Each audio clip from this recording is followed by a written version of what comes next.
পাকিস্তান হামলা, যা বললেন আফ্রিদি। পাকিস্তানের কিংবদন্তি ক্রিকেটার শহীদ আফ্রিদি এক টুইটার বার্তায় লেখেন, পাকিস্তানি সেনাবাহিনী জানে কিভাবে শত্রুর মোকাবেলা করতে হয়।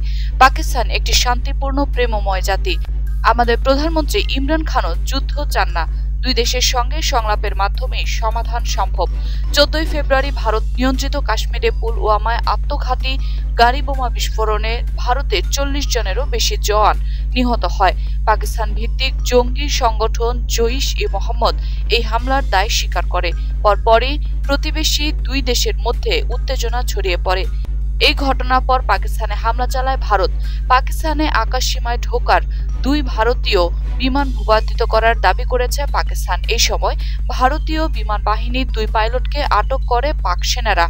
হামলা করতে গিয়ে আহত অবস্থায় আটক হয় ভারতীয় বিমান বাহিনীর পাইলট উইং কমান্ডার অভিনন্দন। আহত অবস্থায় পাকিস্তান সেনাবাহিনীর হাতে গ্রেপ্তার হওয়ার পর অভিনন্দনকে প্রথমে চিকিৎসা দেয় পাক সেনারা। সংবাদ মাধ্যমে ভারতীয় বিমান বাহিনী উইং কমান্ডার অভিনন্দন বলেন, আমরা দুই প্রতিবেশী শত্রু রাষ্ট্র হলেও পাকিস্তান আর্মি আমাকে আটকের পর চিকিৎসা দিয়েছে, সম্মান করেছে।